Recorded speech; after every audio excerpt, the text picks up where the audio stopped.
Bienvenue dans un nouvel éclairage, rubrique dans laquelle on décortique l'actu et où on t'explique 2-3 trucs. Aujourd'hui, on te parle des apprentis. Combien gagne un apprenti ? En Suisse, le salaire des apprentis n'est pas fixé par la loi. Il est librement défini dans le contrat d'apprentissage entre le jeune et l'employeur.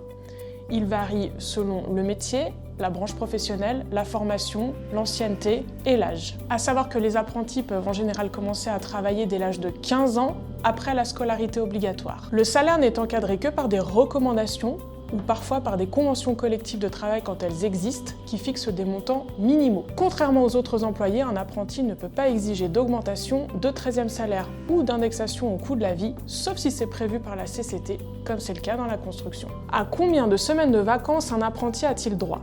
Jusqu'à 20 ans, il doit avoir au moins 5 semaines de vacances par an, dont au moins 2 semaines d'affilée. À partir de 21 ans, l'apprenti doit pouvoir prendre au moins 4 semaines. L'employeur peut fixer les dates, mais il doit prendre en compte les souhaits de l'apprenti. En principe, les vacances doivent être prises pendant les congés scolaires, car l'école professionnelle est obligatoire pendant l'apprentissage.